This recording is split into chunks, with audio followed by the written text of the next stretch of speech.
Well, hi everybody, I'm back. I know last year they told me that this was just going to be a one-year video and we'd use it every year. Apparently not the case. I've been told by the director that some of my scenes last year did not quite capture her artistic and creative vision for the film. And so I've been asked to reshoot my scenes. In order to live up to her vision, I've decided to go this year with costume and scenery changes. So hang on. I'm here tonight. Oh, I didn't introduce myself. I'm Frank Thomas. I'm the co-chair of the Baltimore County Christian Workcamp. And my fellow co-chair is Chip Day. Now, I mentioned that I was the co-chair. As you can see from my current costume change, I am also known as the Italian Ice Lady. I'd also like to introduce our secretary, Steve Lippy. Also on our board is our illustrious treasurer, George Garrett. Also on our board is our administrative coordinator, Beth Waltrip, who also happens to be the director of this film. Yes, that's right. I was told to take my sunglasses off now so you can see my baby blue eyes. So, now I'd like to introduce our corresponding secretary, Jeff Odom. Before you came back, we were discussing whether this hat has shrunk or my head has gotten bigger. I'm going with shrunk. The director thinks the big head part, so I'll let you decide. Now I'd like to introduce to you one of our area coordinators, Rodney Gist.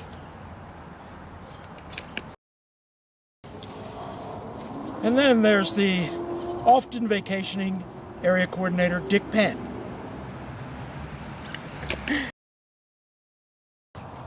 Another one of our area coordinators is Jar Ballard.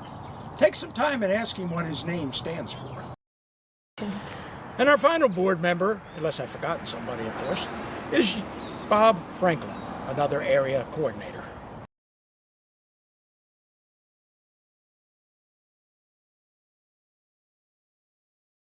Evening. I'm Dave Pierce. I've been around for a long time, and I'm going to talk to you about food that you probably are enjoying tonight here at the Hunt's Extravaganza meeting and meal. I'm going to talk to you first about the evening meals. Monday through Thursday, your meal will start at 6:30 at different churches throughout the county that have volunteered to feed us, and you'll be fed well. So keep that on your agenda. And try to make those meals. On Friday, we start at 7 p.m. and the meal is definitely at Epworth United Methodist Church, and that will be our kind of big blowout evening meal and conclusion of the work camp. So Monday through Thursday, dinners are at 6:30 at various churches throughout Baltimore County. On Friday, definitely Epworth United Methodist Church in Cockeysville, beginning at 7 p.m. And the food is just out of this world. So please, if you can, please come to those. On another vein, or not really on another vein, breakfast starts at 7:30, is served Monday through Friday here at Hunt's Church in the same room that we're eating right now. That starts promptly at 7:30, and again, 5 different churches will be providing your breakfast. Also, after you finish your breakfast, you can make your own lunch, and there are plenty of supplies and food that will be on a table to the side. With all sorts of fixings to make a good lunch, and there'll be drinks and water and Gatorade, things like that. So you're covered pretty much for food all week. And even if you're not going to go to work that day, you've come to breakfast just to socialize and to see what's going on, you're still more than welcome to make a lunch. Plenty of food, and you will be well fed. Tonight you noticed on the table a sheet that has a listing of all the meals, location for the dinners, and all the dinners are at different churches, but this sheet has all the addresses of the churches and directions on how to get there. So please, bon appetit.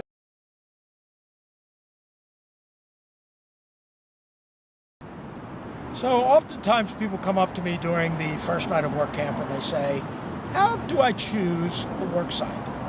My usual response to them is, why don't you find somebody who cares?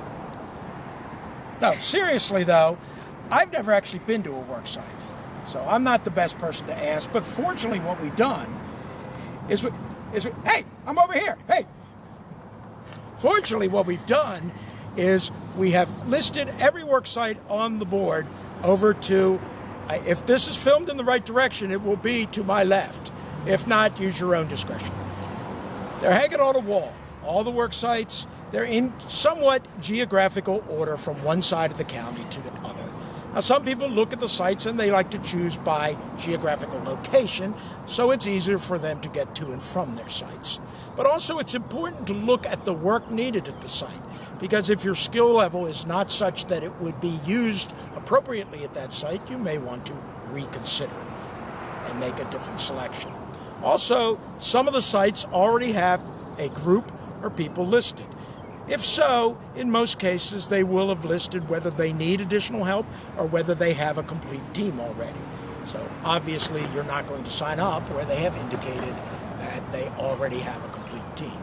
But if they need extra help, please sign up to help them if you think that you can add to their team.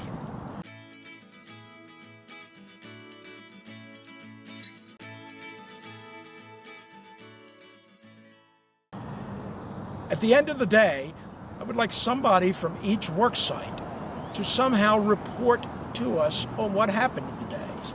Now, many of the sites already have a crew chief designated. Most of our ramp sites have someone who is in charge as the crew chief and will act accordingly.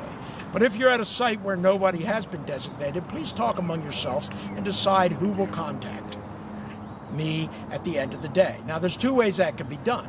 As you know, we have a dinner every evening at an area church. And if you or someone from your work team is coming to the dinner, then of course you could just report at the dinner, which is part of the thing we do that evening. Report what you've accomplished that day, what you hope to accomplish or what still needs to be accomplished, and what you might need, if anything, tools, additional help, whatever it might be. If no one from your worksite is coming to the dinner that evening, then someone, the designated crew chief, or someone needs to call myself, Steve Lippy, or Chip, or even Beth. And all of our phone numbers are on a sheet of paper that all of you should pick up, along with your worksite information, and then someone can call if no one is coming to dinner. But we would like to hear from you just to know how things are progressing and what else needs to be done. Hi, my name is Pat Smith, and I'm from Catonsville United Methodist Church. I'm a Baltimore County public health nurse, and many of my clients are from the Health Department, Department of Aging, or Social Services. And so I sort of act as a liaison for our referrals that we get for our third week in July. So many of the families that you will visit have either a physical or a mental disability. Many of them have social workers, or followed by a nurse or case manager. So if you come across a situation that's uncomfortable, unusual, or you're not sure, just plain out bizarre, give one of us a call or call Frank, and then we can contact their social worker and see, what is going on. So with that said, some of these people are very financially strapped for cash. Maybe they don't spend money wisely. Maybe they just don't have a good income. So while you're eating your lunch, ask them if they would like to have a lunch too. And while you're making your lunch at Hunt's, pack a bag for your family at your site. And then they can sit down with you, or maybe they'll take it to inside, but at least you're bringing fruit, a fresh sandwich, and something that Judy Licky has bought. That's a special treat for them. So offer them lunch, and then during the week we put out food, shelf-stable food, and ask them also, is there something special that they need? And then see if we have the cereal, the canned goods, whatever it is. And the other thing is smoke detectors. While you're in their house, ask them if they have a working smoke detector, and if not, just purchase one and we can reimburse you. And once again, have a great week and a safe week. And if there's anything we can do to make your week more enjoyable and memorable, just let us know. Thank you. Hey work campers, one of the things that's really important about this week is not just the work that you're doing at the work site, whether it's painting or building a ramp or doing yard work or doing repairs in the house. The most important thing that you're doing this week is building relationships with another person, someone that you haven't met before, making new friends. It's very important to get to know the the person whose home you're working on. Share Christ with them, share joy with them, become friends with them. Maybe even take time to have a cup of coffee with. The important thing is take time to get to know them, because for some of the clients that we work with, they don't get a lot of visitors, they don't get a lot of people coming by. You're someone that's taking time to spend time with them, to do work around their house. Also take time to get to know them, love them, care for them, maybe make a new friend. In the process of doing this, you're going to have a new friend, they're going to have a new friend, their lives are going to be changed, your life is going to be changed, and it's going to make the week mean that much more to you and to everybody on your team. Have a great week. Serve the Lord. A couple of the things that you can do to really make a difference in their lives as well, that's a little bit beyond what you're being asked to do in the week, is take a look around. Maybe you'll find that they have an old broken broom or something like that. Go get them a new one. Maybe their plunger is dry rotted and awful. Go get a new one. These are all great ideas. And all it does, all it takes is you go in just a little bit farther and go in a little bit beyond what you're thinking that you're doing over the course of the week to make a difference in their day and in their lives. So do that. Well, hello again. Welcome to the Executive Office Annex, or as some people call it, the garage. Being the sharing type of group we are, we allow Hunch Church to use half of our garage, and well, that's not the story I have. There are two halves to this garage. As far as the church has given the Workcamp one half, so there's the right half, a left half, and a wrong half. Now I'll try and explain this to you. Now if you come through that door, you're coming through here, the left-hand side is the wrong side for the church, but the right side for the Workcamp. Now the right-hand side is the wrong side for the Workcamp and the right side for the church. all right, let me see if I got this straight. So the left-hand side is the right side for the Workcamp, and the right-hand side. Well, I was going to explain this another way too. If you come out here and you're looking at it, the left-hand side is the wrong side for the Workcamp, right side for the church. And the right-hand side is the wrong side for the church, and the right side for the Workcamp. Now, for anybody who's a little slow, I'll have a visual here. Okay, this is a visual. This half for Workcamp, that half for church, and there's another visual. So hopefully we all know and follow the rules. So once again, what you're saying is, this way, right is wrong and left is right, but this way, right is right and left is wrong. Right, you got it. Confused yet? All right, so if I got this straight, I am now on the left side of the garage, which is the right side for the Workcamp. So, and as you look behind, you see that it's pretty junky in here right now. It's a lot junky in here right now. I guarantee you it will not look this way on the actual Workcamp week. It will be cleaned out. As you can see, we store appliances that have been donated to us and various other types of things, from tools to cleaning materials to this thing they tell me is a shovel, although I've never actually seen one before, and rakes, and we have random pieces of wood, we have plumbing materials, sinks, vanities, some toilet seats galore. You can't imagine how many toilet seats we've collected. I don't know what's going on. But anyhow, the main thing we'd like you to do is, before you go out and purchase something in a place, check with us to see if we might have it here at this garage. And we also have a second location in the Catonsville area, located inside of Catonsville United Methodist Church. So if you're over that direction, that might be a place you'll check too. But please give one of us a call. Again, you have the phone numbers. And just check, or check with us at a breakfast or a dinner, and let us see if we might have that. Most importantly, if you're doing yard work or painting, we have lots of things that can help with that. We have cleaning materials also.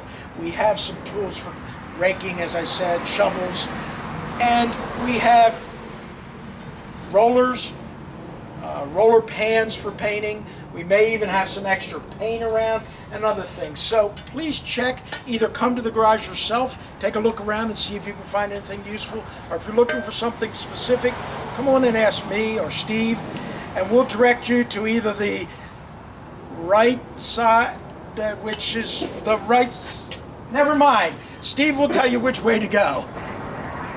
All right, well, as I told you earlier, Steve, who's our secretary, is really the guy that keeps me straight. So in his amazing off time that he has now that he's retired, he has emailed me to inform me to tell you that the garage is going to be open every day during the work camp, starting as early as 7 in the morning and staying open till probably at least 4 o'clock. So if you're out and about and you find you need something, it'll be here. Only time it might close if we really get stormy weather and have to close the door just to keep some of the rainwater out. But in general, it'll be open. I'll probably have more to tell you as soon as Steve sends me his next email. One final thing I want to mention while we're still over at the annex or garage is we have ladders here. Different sizes, different lengths. So if you find you're in a situation where you need a ladder, don't have one, don't go on and rent it. Don't go looking around. We have them right here in back of the garage. As you can see, there's 4 of them here. Several different lengths. So make use of them. Initially, Grace United Methodist Church on Falls Road was one of the areas that we stored materials and paint and tools and things like that. Here at Catonsville United Methodist Church, and we've had several different areas, but we have now gotten a room set up to hold our paint and materials and tools and all kinds of things. And it's become a thing that's something that belongs to the work camp. We keep our signs here. We keep a lot of ladders and things like that also. During the work camp itself, this storeroom is always open during the week of the work camp, usually the week before and the week after as well. And the people can come and pick up supplies and drop off supplies here. It sometimes gets a little messy because people just come in and set things down, which is not particularly good, but we have a little bit of everything here, and we'll be cleaning it out soon so that everybody will be able to use it as a good storage area. We do ask that when folks do take things or bring them back, just to please leave it in as good condition as possible so that the next folks coming in would be able to find what they need. Just inside the door on our right, we have a lot of nails and screws and bolts and fastening materials. That's a real find, a real trove that we try to keep as straight and clean as possible. The wall inside the door, facing the door, is a storage area for paint. We have lots of paint and materials like that. Painting equipment includes rollers and brushes and all kinds of things, handles for paint brushes. And when you come to the church to get materials or to look for materials, just come to the elevator tower, which is on the parking lot side of the church. Ring the doorbell. There's a bell just to the left of the main door.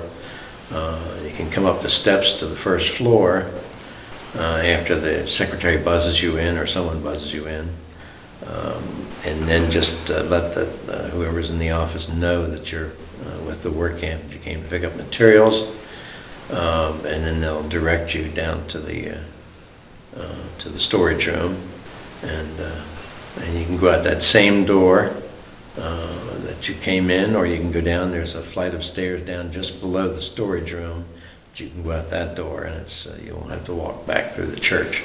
The door is always open during work camp, as we said before. And we just ask you to keep it as clean as possible. And if you carry things out through the church, try not to drip things on the carpets. Hi, my name is George Garrett, and during the course of the week for the work camp, there are going to be 2 people that you're always going to be happy to see. One of them is the popsicle lady, because she's going to be bringing popsicles to your work site. The other is me. I'm the Workcamp treasurer, and I'll pay you back for your expenses. Just wanted to go over a couple of the ground rules. We have a form for reimbursement right here that is going to be available here at Hunt's. I'll have copies, Frank will have copies, Steve will have copies, so you can get one from anyone. All I need you to do is take your receipt, attach it to this form, fill out who the check needs to be payable to, and also which work site you used. We try to track each work site as to how much each one costs during the course of the year, so that would be a big help. I will be at every breakfast during the week, and I can write checks at that point. I'll be at most of the dinners, and I can reimburse you then. And also, if you're not coming to a breakfast or dinner, if you know anyone in your work group that is, you can just pass it to them. They'll bring it, I'll write you a check, and they can take it back to you, or I can mail it to you. So, don't worry about that. When you do go out and make purchases, if you're going to Lowe's or Home Depot, we have a tax-exempt sales number that you can use, and that's going to be listed on a handout. And just present that to the cashier when you check out, and that will eliminate the sales tax that the Workcamp has to pay. Another thing, when you're making purchases, if things come up to maybe $150, you might want to give Frank a call first, just to kind of clear the expense, see how we're running on funds during the course of the week. And also, you can always check with other work sites. They might have the same materials you need, or over in the garage there are plenty of supplies, and that might have what you need. So please keep that in mind. If you go shopping other than Home Depot or Lowe's, you might need an actual tax exempt card to present to another place. See Steve Lippy for that. He can set you up with a card, and that way, if it's not Lowe's or Home Depot, you can still get tax exempt. Also, if you have a large purchase coming up, and if you don't want to put it on your personal credit card or don't want to pay cash, see Frank. There are some Workcamp debit cards, which he can direct you to a person to see, who can go and use the Workcamp debit card for the entire purchase, and that way you're not using any of your funds or tying up your credit card balance. So keep that in mind as an option.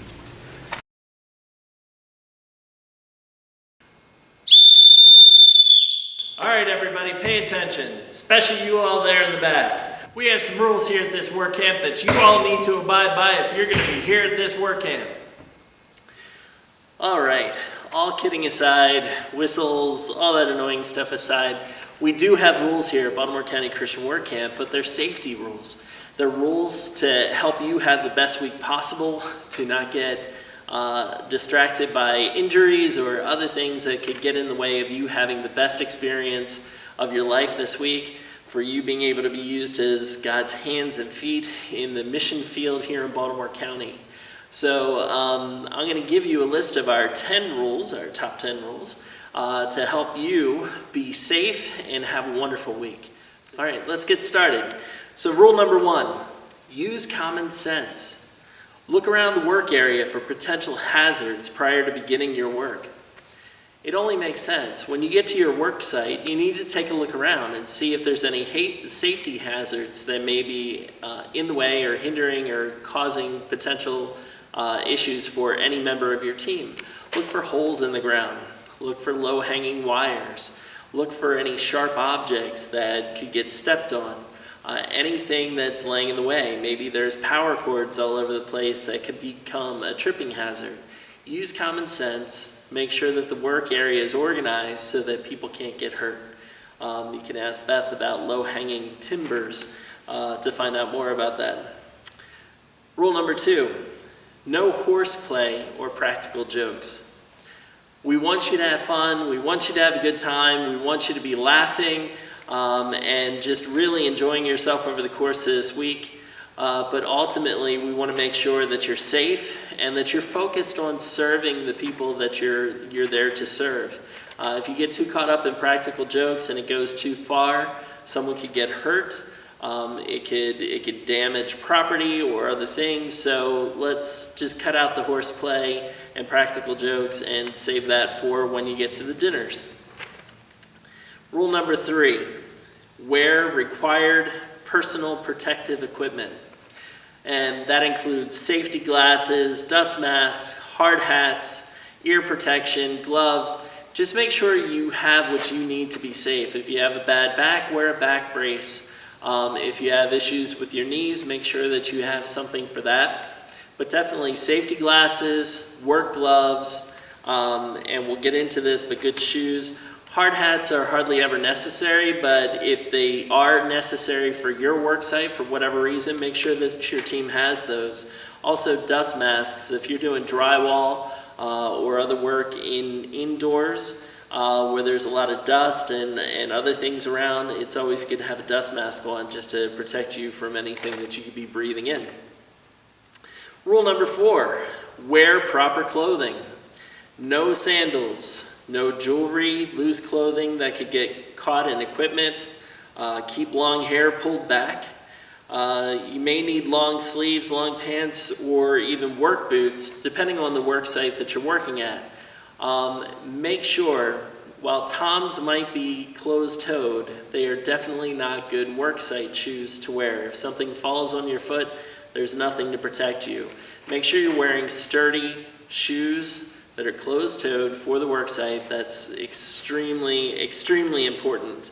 And jewelry, if you have long necklaces or dangling earrings or things like that that could get caught by tools or power equipment, that could pose a safety hazard for you.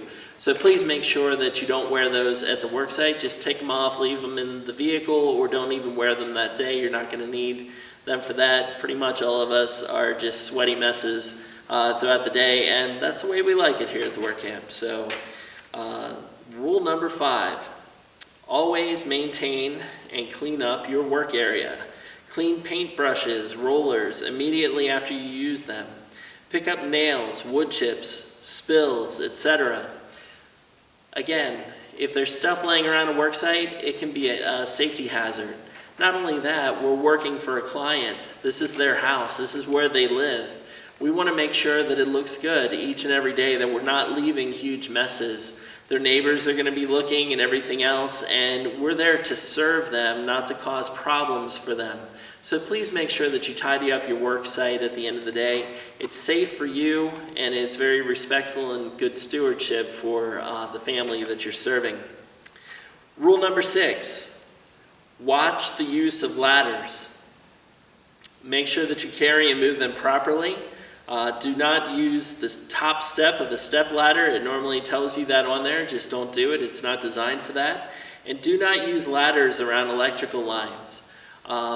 All those common sense issues. Just make sure, if it's a very long ladder, make sure you have more than one person carrying it. We don't need any supermen out there trying to carry something and causing injury to themselves or other people.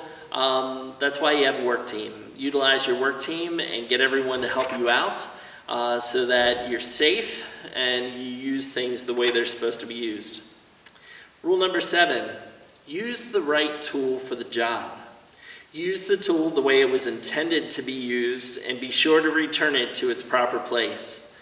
Power tools are to be used only by persons trained in their use, and an adult must be present.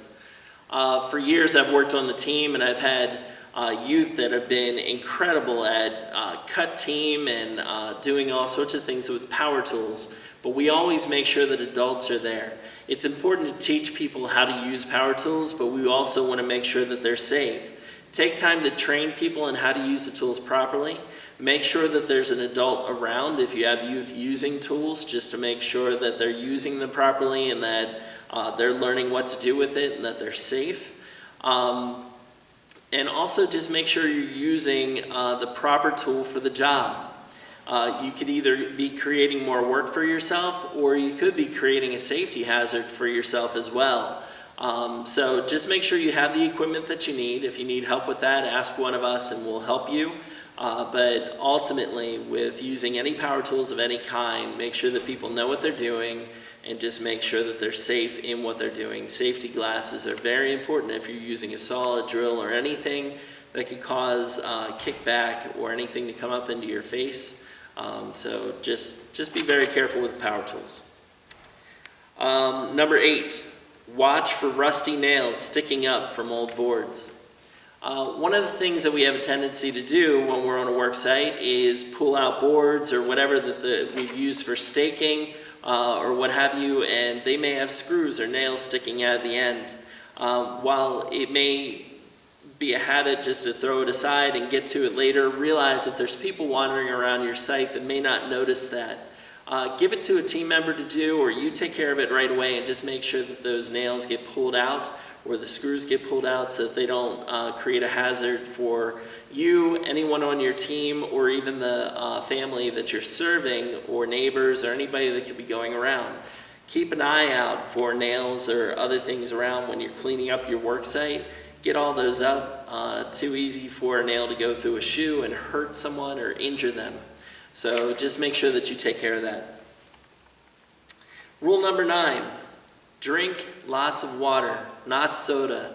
Make sure that you're hydrating. It is so important. It's normally hot on Workcamp week, and it is so important for people to stay hydrated so that you're healthy and safe out there.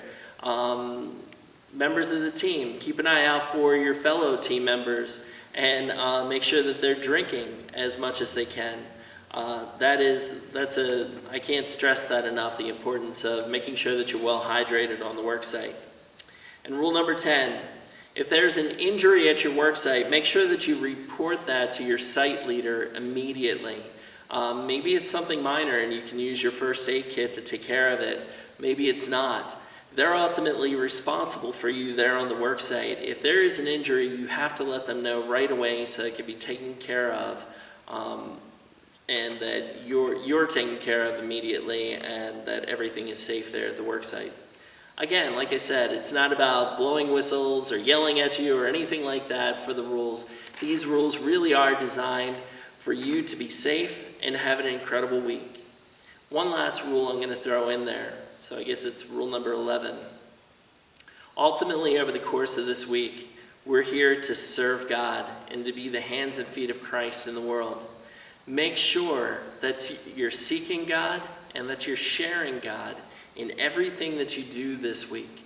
Ultimately, you are making a difference in the life of someone else, and God is blessing your heart in the process.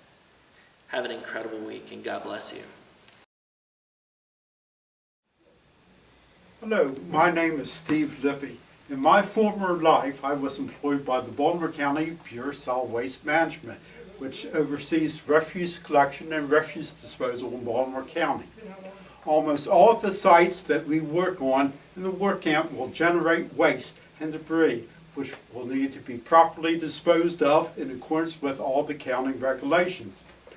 This is the website as far as that you can go to and get information on what's acceptable and what can be taken to which sites. Now, if a work site just generates a small amount of waste, you can just put it out with the regular trash or recyclables. Now, if it's larger quantity or household hazardous waste, that must be taken to one of the 3 sites in Baltimore County. One is the Western Acceptance Facility in Halethorpe, and the Baltimore County Resource Recovery Facility in Cockeysville. Both of these sites are open 7 to 4 Monday through Saturday. Now, these 2 are more restrictive than the 3rd site, which is the Eastern Center at Anvil in White Marsh. That site is open just 7:30 to 3:30 Monday through Saturday. Now, only those people with valid Baltimore County licenses can use these sites. And all sites have restrictions on type of vehicles, types of waste that they can accept. Now, this is an unsubstantiated rumor, but if you do not follow the regs, then the county will impound your vehicle, auction it off, and put you in jail for 30 days just with food and water. Like I said, this is just a rumor. So therefore, please follow the regs and recycle what can be recycled and dispose of the rest properly. Thank you.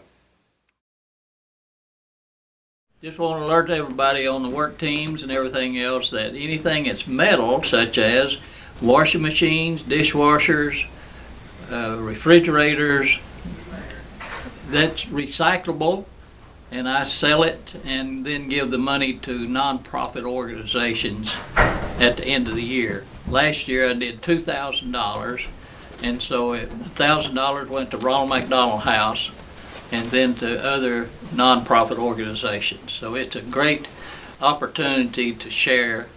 Otherwise, they just go in a landfill. Okay? Appreciate anything that you can contact me, and I'll pick it up and recycle it. All right?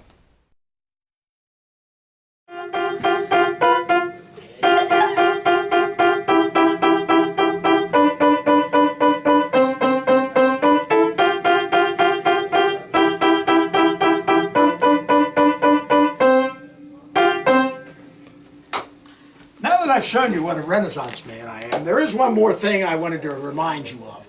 Those of you who've been with us before know that each year we present awards at our Friday night dinner.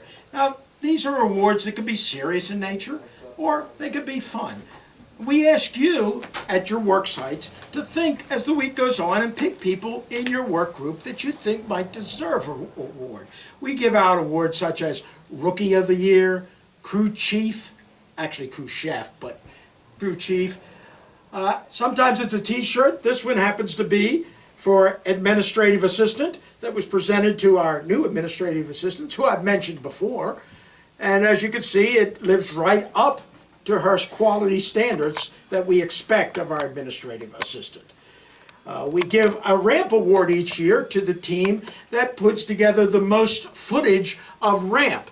So unfortunately, the law of unintended consequences often has led to people building ramps that should have been 6 foot and extending them around the house twice in order to qualify for the ramp award. We do not encourage this action. However, it has been done before. Perhaps the most notable award in my memory, many of you will remember this, was what we call the Golden Handcuffs Award. They were presented to Pastor Bill, who happens to be our filmographer tonight, and he is also the assistant to the administrative assistant. Yes, that's right, our administrative assistant has now acquired an assistant to produce the film for her, amazingly enough. So these handcuffs were presented after Pastor Bill had a little run-in with the law at one of his sites, and policewoman administrative assistant Beth was able to acquire handcuffs in some unknown fashion, and these were presented to Bill for his infamous,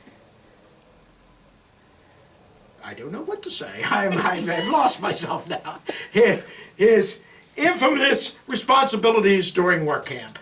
So please take the time, whether it's a serious award, whether it's a joke award, think of somebody on your site and get us the name so that on Friday evening we can present that person with the appropriate award. And maybe next time we'll even give Bill the key to the handcuffs. All right, work campers, that's it. This is Baltimore County Christian Work Camp. We are so excited that you're here this week. Whether you've been coming for years or whether this is your first time, we're just glad to have you to serve Christ together with us in the Baltimore County area. Take all the knowledge that we've shared with you and use it this week so that you have an incredible experience. And I guarantee you'll be coming back year after year after year. We look forward to seeing you at all the dinners this week. We look forward to seeing you at breakfast. And we can't wait till Friday when we get to share all sorts of goofiness with you, but really celebrate what God has done in our lives and in the lives of other people in the community. So have a great week, guys. Welcome once again to Baltimore County Christian Work Camp.